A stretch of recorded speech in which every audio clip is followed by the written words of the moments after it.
Hello, my name is Julia Kelly, and I am a fabric collage artist, a art educator, and a recently started cross stitch designer.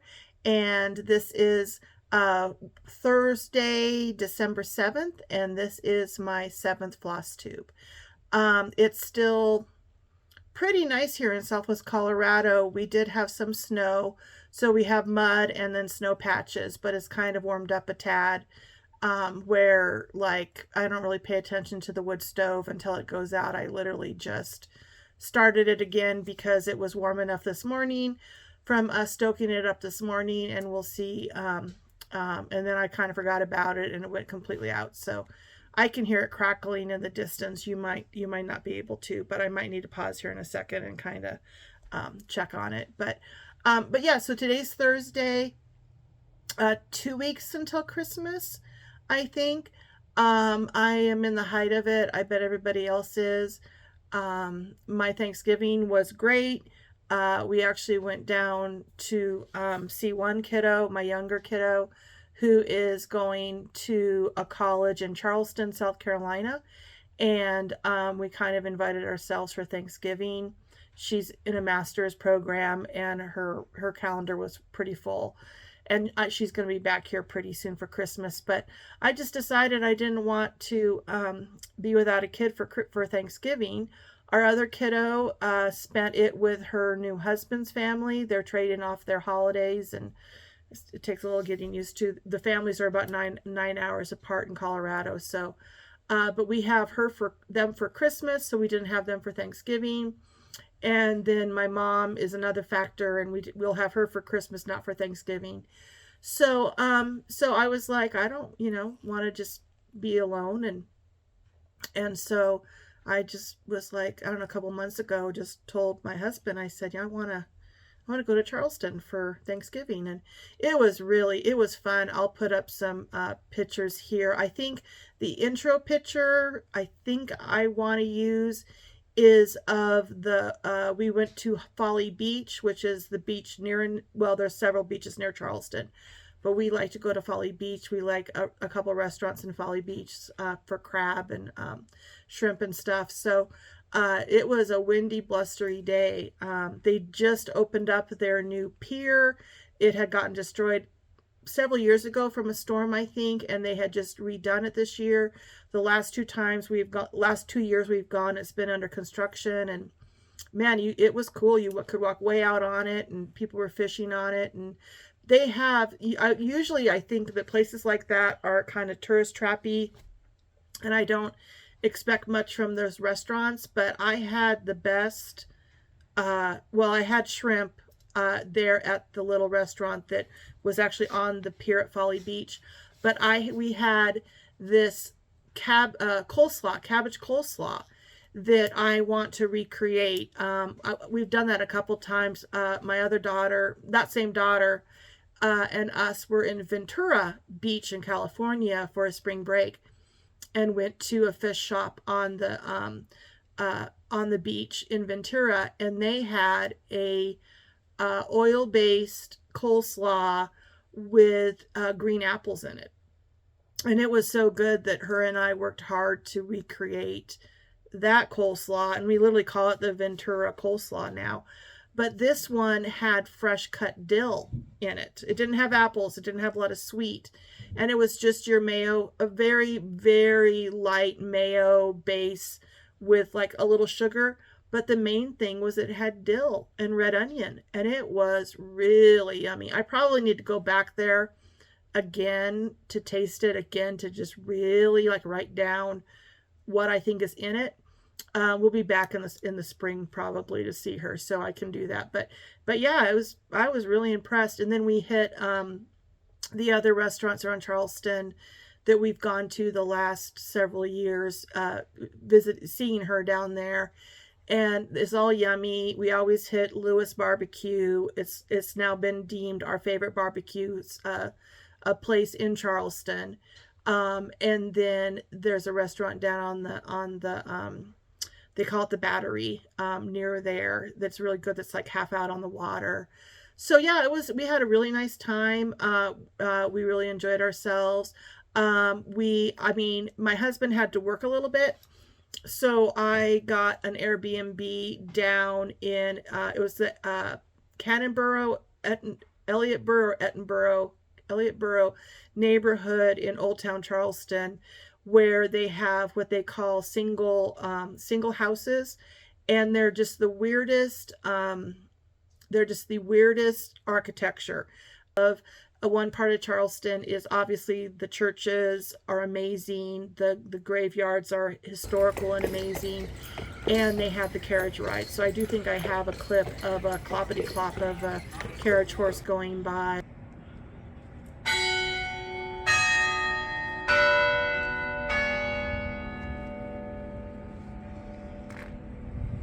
Have you ever seen the movie Patriot with Mel Gibson? It was filmed around Charleston, and there's several backdrops in that movie that now we've seen in real life, and it's pretty cool. When they come out of the Senate and vote to the South Carolina votes to be part of the revolution, they're coming out of, it's called the Cistern Yard, and it is I mean, it was built like 1600s or something. It actually has a gatehouse, and then it's this large yard, and then the main building of the College of Charleston is there. And when my daughter graduates, that's where their ceremony will be, which is really exciting, you know. But you get a really good view of what it still looks like today, if you watch that opening scene in The Patriot. So yeah, we really enjoyed our time there, and I just love, when my husband was working, I would just wander the streets. But yeah, so enjoy Charleston. Have some videos I'm going to show you. I did get a little stitching done. I was better prepared going to Charleston than I was on my last video when I was talking about going down to Saltillo, Mexico for one of my niece's weddings. But yeah, but I did stitch, which is really nice. I did get some of that accomplished, which is great. So yeah, so Thanksgiving was great, and Charleston was really interesting. We're back home now. And we are having, like I said, a pretty big crowd for Christmas because we didn't have them for Thanksgiving. So we'll have all the kids, their spouses, well, the one spouse, and all the dogs, which equal 3 dogs.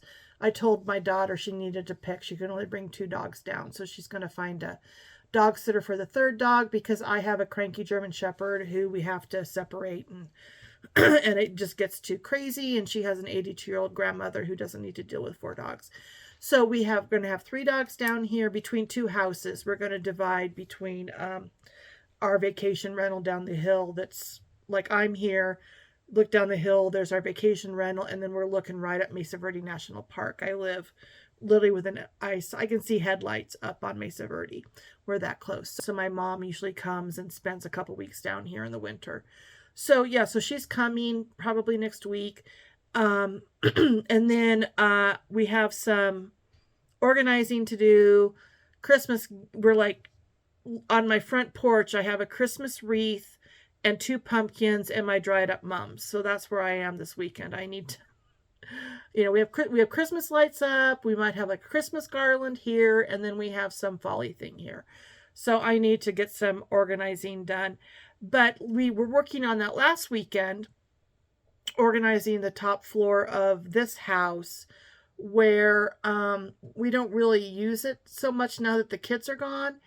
And it was where we stored all of my husband's family things, that weren't like Goodwill. We got rid of those, but like, the family things that we think our kids might want, and where do you put them? And we're finally now down to all of that has kind of been stored away and put somewhere. So we've been organizing upstairs, which is great. But while that was going on last weekend, the Jingle Ball was happening, and I did not know what to expect. I just thought it's $10.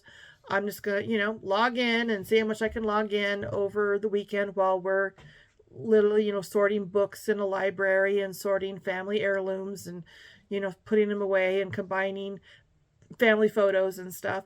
Oh my gosh. It was phenomenal. I mean, it was so more than what I was expecting or my anticipation was. I mean, I was floored at so many levels for what Stephanie, and her husband, which I think her husband's named Josh, accomplished. And I mean, it was like a worldwide conference. My family has to do, Zoom technology conferences and meetings across the country. So, I mean, I've had it, I've seen it from the sidelines in the business world, but to pull that off with a bunch of creative people was phenomenal. Um, I think they switched platforms from last year. I think whatever platform they were using last year was not the greatest. So kudos to them for finding a platform that works, because I mean, I know they had some problems. Like, I interacted enough that I know there were people who had some problems, and I certainly haven't done Zoom that stuff myself. My husband Zooms, like I said, with his work all the time. So I wasn't sure about my system and, how to make sure my video worked and how to make sure my camera worked. And I just got a new laptop. So you throw that in the mix and you really, you're not really sure if you got what you need. And they were just patient. And, like I would catch a chat interaction between two other people, someone else who was having trouble. And I mean, they must have had phenomenal tech people ready to go, because the response was just amazing. I mean, I'm sure it was a huge amount of work, just the logistics of it. And then throw in the organization. I think there were 12 designers, prepping 12 designers to have what they needed to have for this point, with storefronts where there would be like selling going on and classes going on. And again, I know there were some hiccups, but I just thought that they did absolutely a phenomenal job. It was such a joy. It was really fun. I just, I literally just, most of the organization was my husband's family stuff. And then his office is up there. My stuff is downstairs. His office is up there. So he was more the one that had to actually go through things and make decisions about, he needed to do that. I didn't want it. It was at the level of the things we kept and didn't keep needed to be his decisions. So he mostly just worked upstairs for the whole weekend. And then I would just periodically go up. Sometimes I had a Bluetooth in my ear so I could at least be listening to what was going on in the Jingle Ball. Other times I would just sit on the couch down here in my stitchy spot, and he'd come to the top of the stairs and show me something, and I would mute, I was on mute so I could talk to him about it. And it was like a really, like the best of both worlds weekend, because we were home accomplishing something at home, and then I was going to like this worldwide, stitching conference at the same time. It was fun because it wasn't a boring business conference. It was this really fun, bright, jingle ball, artsy, crafty interaction with a bunch of artists and crafters and designers. And I was just like, this is great. I really enjoyed, I didn't take a class or anything. I really enjoyed both the stitching tables. I did one with no designer the first night, and I was really surprised how enjoyable that was, just to sit and, throw out 2 cents and, and chat and share. That was fun. And then I did several with the designers, who kind of just did impromptu tables throughout the weekend. So it wasn't advertised. You just had to kind of look and see who was available. And, and that was fun. And then there were what they called meet and greets that were like a larger video of specifically a designer who had a chat stream, usually had someone else, a spouse or a coworker, also be there to share the questions. And I mean, I learned so much I learned, I mean, I used to go to conferences in LA for children's publishing. I went about 8 years, 6 or 7 years into LA for there's a big children's publishing conference, and where all the big wigs from New York go to LA, and there's illustrators. The illustrator, I did most of I did the illustration track, but there were writers, illustrators, publishers, agents. It really reminded me of that. The whole format reminded me of those conferences. They were held in a big hotel with a conference, a ballroom where you would have general sessions and then you would have breakouts, and this just had the same feel. Like, I mean, it was in your own home, but you felt like you had, they called it the general ballroom, where you would go, and then that's where these meet and greets with the designers were. And then the breakouts felt like the stitching tables. And then the shop felt like, the conference shop that would feature all of the authors and illustrators' books, and you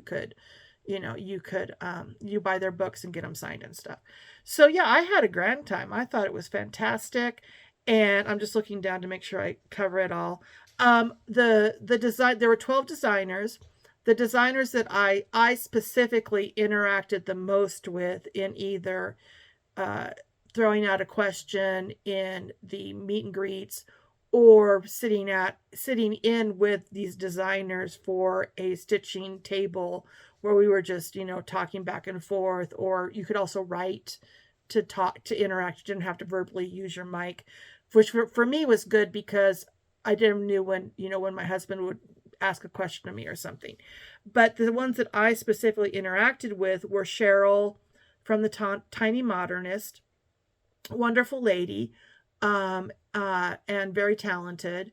I'm just going to read off so I don't forget. Jody from Satsuma Street, very retro-y in her work. It reminds me of when I was a little girl, the stockings at my grandma's house, or the sequins on things, and the kind of bright glittery thread that was used.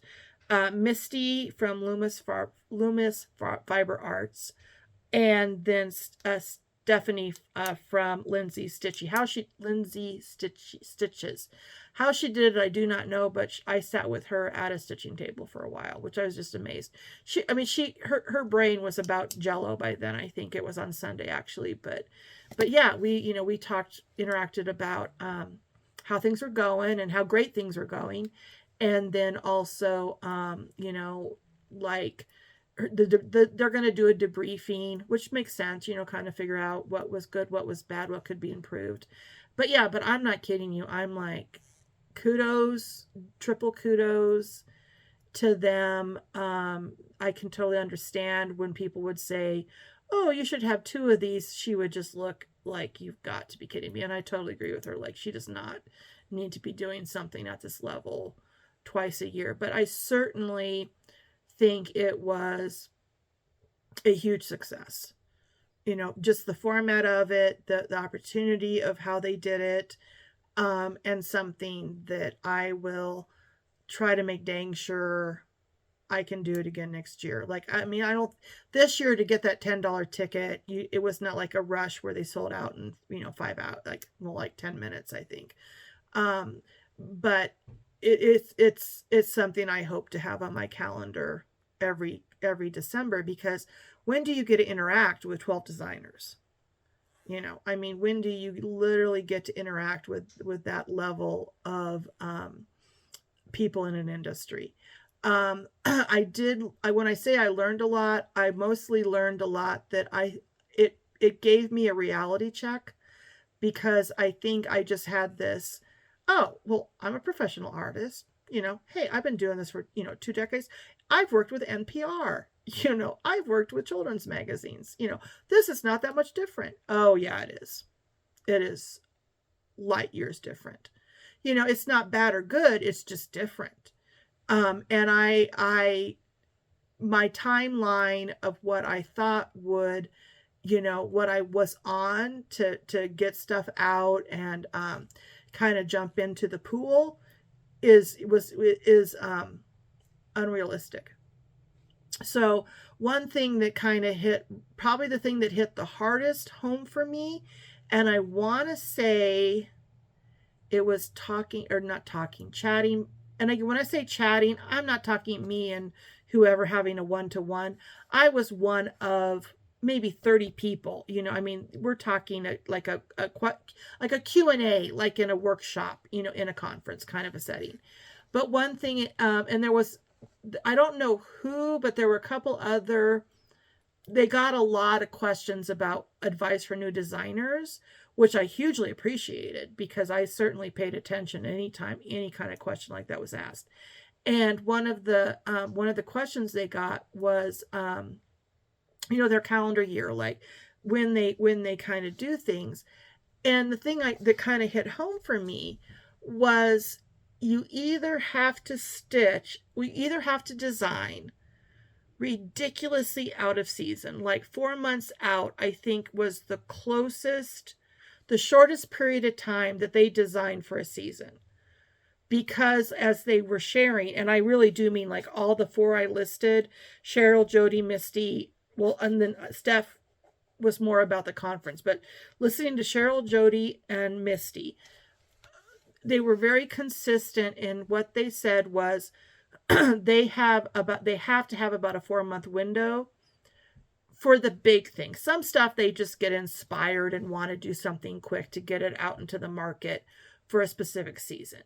But in general, if they're wanting to interact with dyers of fabric or thread, or if they're wanting to have model stitches do the stitching, and then to interact with, if they go through Hoffman or Yarn Tree, that whole timeline to get things in shops when it's pertinent to people wanting to look for that season in shops or online is about 4 months out, which means you have to be, is that stitching in July Christmas thing, or stitching for summer in January or whatever. And I was like, I've never liked that, because for me, it feels like I am missing out on the holidays, because I'm with everybody else. Part of my holiday fun is stitching that holiday. And so if I'm stitching, something else at Christmas time because I'm getting my spring stuff ready, or my summer, that's not fun for me. I want to put on the goofy Christmas movie and be stitching Christmas stuff. So saying that, one of them, and I can't remember which one now, stitches a year out. No, I know who it is. Add to that list Blue Flower. And I know I should know her name right now. I will put it right here. Right now, I couldn't tell you. She's like that. She says she enjoys stitching in the season. She has the three I just list. No, I take it back. Misty of Luminous Fiber Arts is a Spanish teacher at a university, so this is her second job. Cheryl and Jody, I want to say, are full-time. If I'm wrong, let me know. But I know her name. Blue Flower, this is her second job. She's an accountant, which I didn't know that, and she shared that. Or she's in accounting, I should say. I don't know if she's an accountant. She stitches in season, so she's working a year ahead. And I just knew the second she said that, I thought to myself, yeah, I don't want to stitch Christmas in July. I mean, I get it. You will on occasion, like if something happens or someone wants something, I'm not going to say no because someone contacts me or I have an opportunity to submit something to a magazine and I have to do it in July. I'll do it in July. But my chunk of designs that I want to release that oddly are already designed because I've already done them in applique, and I just need to pick one and then transfer it over to cross stitch. I'm not creating any new work yet. Everything I'm creating right now is stuff was already at some stage of finish to be turned into, to be made into fabric collage. So I want to focus on those things at the same fun time that everybody else is talking about stitching for spring or stitching for summer or stitching for fall. I want to also be stitching at the same time, which means that I have to be stitching a year ahead, which means a lot of things that I don't quite know how to play out. One thing that I'm doing right now that might change, but I'm doing right now, if you're interested in, is I am doing on Instagram, I am doing a morning stitching hashtag, and showing a bit of whatever I stitched that morning. And that is my new designs for winter. I'm done with my Christmas designs. That's the dollar horse, but they are the new designs for winter. So, they disappear in a day. You only can see them for 24 hours. So it's like a little blip. If you follow me on Instagram and you look at my story, my moon, at the top of your screen, you probably will see what I am kind of playing around with for a year from now, winter, which I would release like now, I think, because with everybody getting kind of already has what they're doing for Christmas, I think now the jump is over Christmas to like the New Year's, all the different ways people do start things January 1st or do that kind of, which I can't think of any of the quippy phrases that people use for, starting new designs on January 1st. On that subject, here is my dollar horse pattern pillow that I have up on my Etsy's store. And there's another one that has a different border than this one. But I got contacted for a silent auction up in Telluride. Mesa Verde's that way. New Mexico's that way. Utah's that way. That way is the rest of the Colorado mountains. And we're relatively close to Telluride, which is a big ski resort.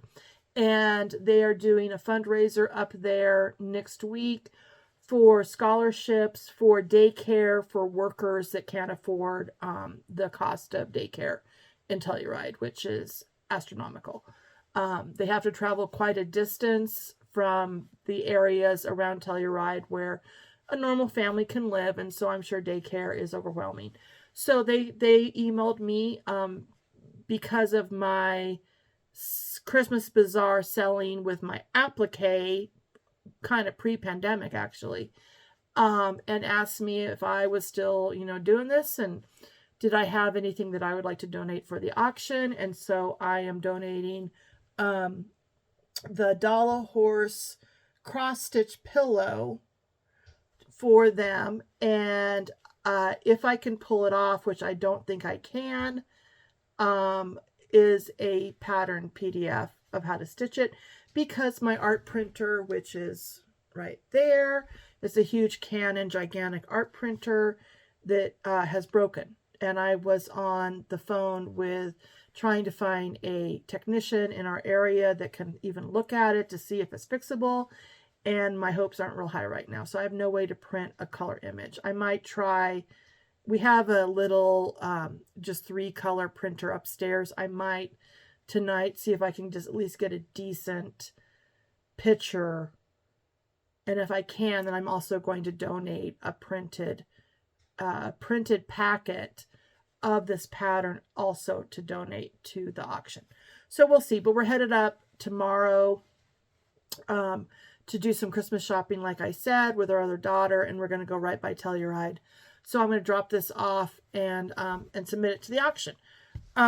So yeah, the Jingle Ball was amazing. I have not followed my notes, interacting with all the designers. What generous people. What unbelievably generous people. I mean, I know they're doing it as a business, and you can go in their shop and buy their stuff, and you can you can take a class with them, which will, benefit them and their business, but unbelievably generous people. I mean, offering things and spending time, they must have been exhausted. By the end, they must have been exhausted, but they just were so generous. Way more nicer. I got to tell you this, way more generous and way more nicer than the authors and illustrators that I interact with in the children's publishing. Big, huge conference, same scenario. You know, someone who isn't really well known interacting with someone who is. And let's just say cross stitchers are way nicer people. So yeah, I think I've covered that. I've totally covered how I totally was delusional. I admit it. I was totally delusional. How long and where I was in the process of taking collage applique already designed and transferring them over to cross stitch. I was so not ready. So I think I am, if I want to go with this year turnaround, I think I'm like, okay, well, where do I do my starting point? I basically have fall out. I have Christmas out. I have spring oddly done, but not out. So there's like this little gap. So I think what I'm going to do is I'm just going to let the gap be there. And I'm going to keep working seasonally for new designs that in theory will come out 9 months from now. And then throw out my spring that I've already done. And then start there. So since I already have spring done, I can then design spring for 2025. Yeah. And then I have summer. I would just have to play a little catch up for summer. No, let me take that back.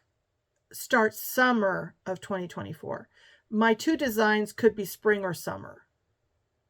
So I think this year they're just what I have for spring and summer. And then start there. And then I already have fall, which very few people even know about it. I mean, I've followed my numbers. Very few people are even following me yet. It's not going to be a shock to most people. I'm not backtracking for most people. But then I already have fall. And I already have Christmas this year. So what I'm doing right now, I mean, I think I'll still have to do some catch up next year. But I think why do I even do it again? I think pretty soon, I don't know. I know nothing. You know, like I said, I have an art degree and I've taught art for 20 years and I've, been I know that, I know that stuff. How to be a wholesaler, artist, designer, and cross stitch, that I know nothing. I know more than I did last weekend. I got to say that I've talked to more cross stitchers than I ever have in my entire life this last weekend. So that's a start. That's a start. So yeah. But I'm going to keep doing I love the YouTubes. Like I said, it's my Friday, end of the week. I've been stuck in my studio arguing with a German Shepherd. I got to start talking to somebody. So I'll talk to myself,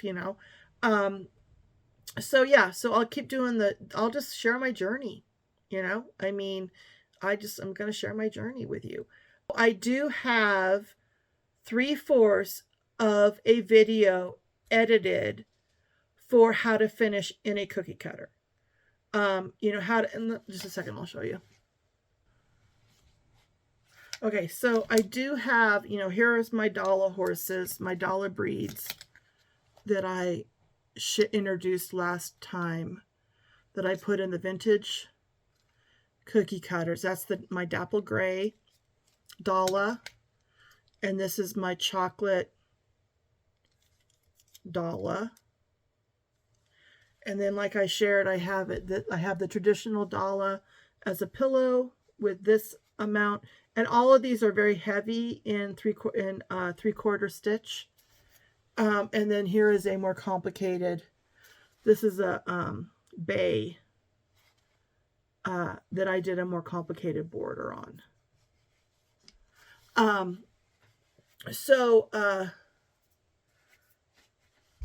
I did say that I was going to do a video on how to do this border and also on how to finish anything in a cookie cutter, but using this as an example in a cookie cutter. And I'm 3/4 of the way done editing this how to finish this. The problem is that I literally did it like a finish with me, which means it's 3 hours long, because I literally do everything with you. You know, if I can get it out, they're Velcroed in here. So I show you how to make a pattern, you know, to get your shape, and it's stitched on wool.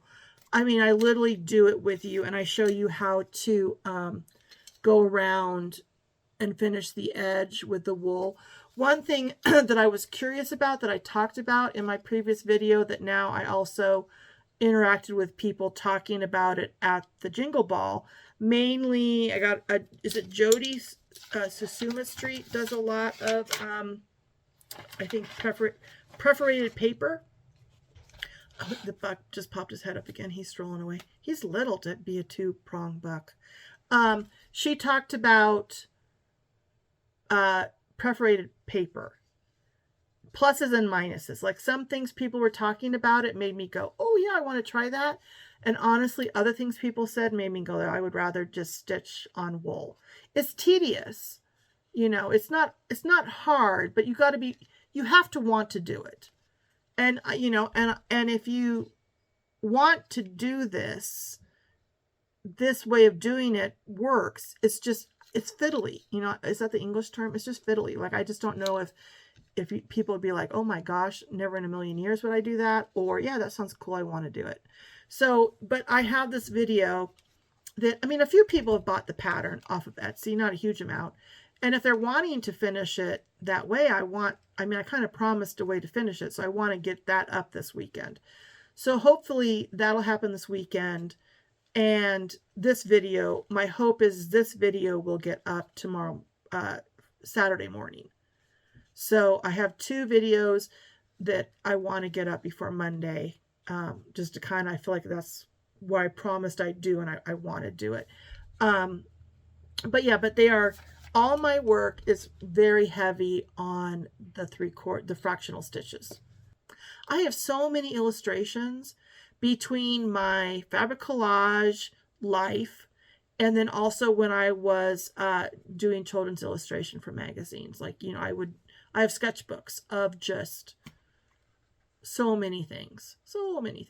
Kind of like Teresa, you know, Teresa Kogut, you know, says she'll pull something out of a sketchbook. I have a lot of sketchbooks. So it's just, I mean, at this point, it's just a time of me picking what things I want to do when.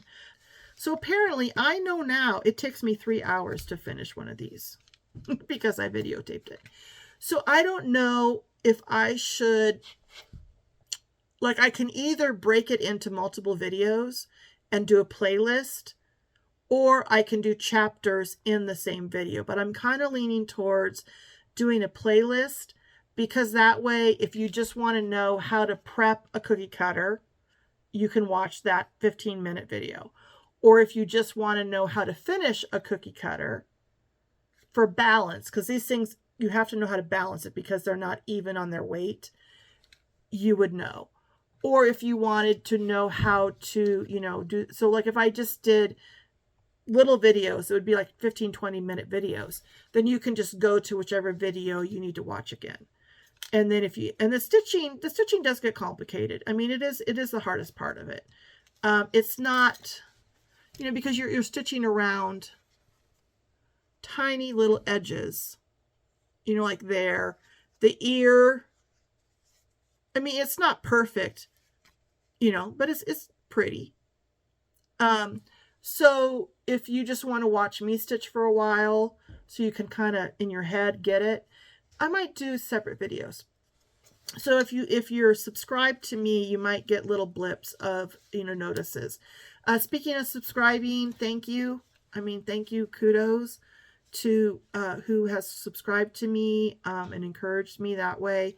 Kudos to the people who have liked, you know, at this stage of the game, just seeing that, oh, someone liked, you know, someone's liked what you did, or, you know, or watched me. You know, I'll take anything. That's all fantastic right now.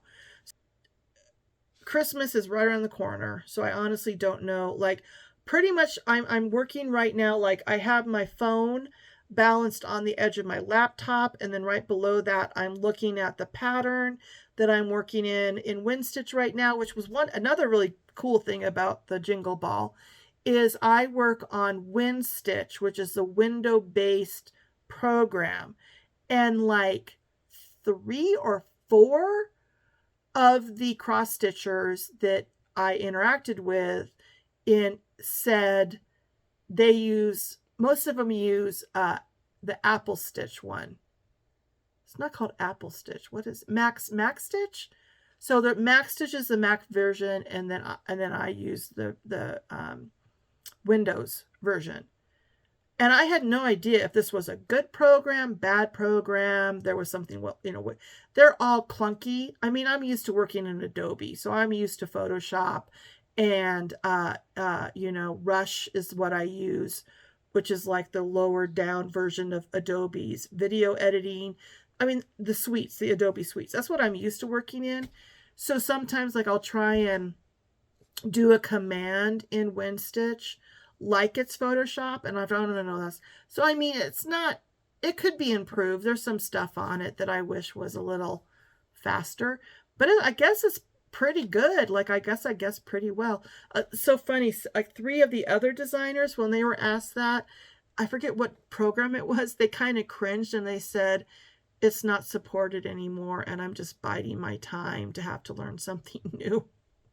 Which I totally understand, because that's the worst thing in the world. When you think you know a program, I mean, what I ask out of a program is very minimal. I mean, what it can do compared to what I do with it is usually it's kind of like my phone. I barely use anything on my phone. But what I use, I really depend on. And so when it changes and it's not supported anymore, that's a sad, sad day. So I feel bad for the people who are like, I eventually need to find something different because it's not supported anymore. So, but okay, so yeah, I don't know realistically how much I'm going to get done, but like I said, I want to redo my calendar, look more realistically, I guess, at what my seasonal release should be. Mainly so that I can stitch in season. And I'd rather stitch in season and be a year out than stitch 4 months out and not get to have the fun of stitching along with everybody else. So I'm going to figure that out. I need to organize this because it's just getting scary. And I did finally get my more Bulk Paradise compartment bobbins. My 2 more boxes of my bobbins to organize. I have 4 right now. I have 4 of these, and I bobbinate everything together. It doesn't matter if it's DMC or Classic Colorworks or anything except for Weeks Dye Works. Weeks Dye Works, I also went into this a long diatribe a video or 2 ago. I have concluded, and this was also backed up by other discussion at the Jingle Ball, that Weeks is one of the threads that is so slightly thinner than DMC and Classic Colorworks and Gentle Arts, which is the ones I use. I'm not talking silk, I'm just talking the cotton flosses. That it's like not as fuzzy is how I would describe it. Like, I don't know if you took the same length in Weeks and the same length in DMC and you weighed them, if they would weigh out the same. My guess is that they wouldn't, that the Weeks Dye Works would be slightly less weight, because I think it's slightly less fiber to the thread. Like, it's not fuzzier, it's thinner. And some people described it as less chunky, like when it goes through the hole, it just doesn't fill up as much space as Classic Colorworks and like DMC Gentle Arts fills up. Whether that's because there's less thread or because it's less fuzzy, I don't know. But I wanted to separate my Weeks from DMC, Gentle Arts, Classic Colorworks, both in my new storage and in then when it's bobbinated. So I got 2 more of these. I'm kind of at the verge of not having enough room already. So now what I'm going to do in the lull, maybe between Christmas and New Year's, maybe first of the year, is have the weeks Roy G. Bived in their own cases, and then everything else in the other cases. So I'm thinking if everything else is in 4 cases, the week can be in 2 cases. And then in my new, probably order 1 more of the DMC tray pull-out drawers so that weeks can have its own drawer. I want to say somebody in the discussion said Cosmo is also, they thought, thin. If that's true, like if I ever get some Cosmo thread and it feels thinner than like a DMC, I will combine the weeks and the Cosmo. So on 18 count, I tried to find something else. I tried some different brands of something thinner, and like, I call it pin marks, like pinholes. Like if you looked up close to this, it's still, you can see some pinholes in it. That's the look I want. I want it not sparse, but not packed. Like on occasion, like a little area that didn't get covered. To me, that's what primitive is supposed to be. Everybody has their own thing. So yeah, so I'm going to bobbinate. So yeah, I'm going to organize my threads. I am headed to Albuquerque again to get a kid from the airport, the Charleston kid, to come home for Christmas. So hopefully I will have some beautiful images and pictures about what we do. I'm going to take my mom with me, hopefully, if weather permits. And hopefully we will have some Christmassy New Mexico photos and video for you next week, which I haven't really put thought towards if it's even feasible to do a floss tube over Christmas. It might, maybe. You know, don't look for one. Don't be surprised if this my next floss tube number 8, my bet is that a huge amount of our family is going off on a jaunt for fun, like a fun jaunt the day after Christmas.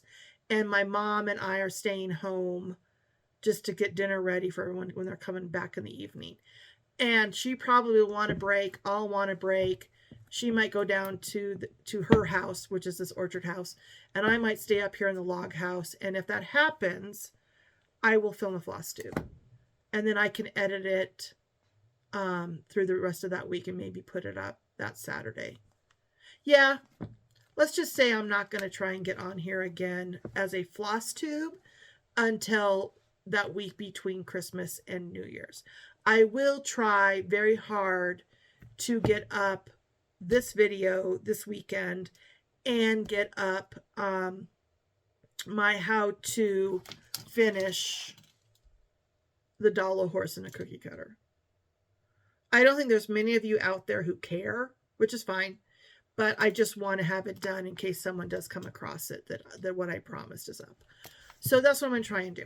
Okay, I think that's it. So have a phenomenal holiday with your family.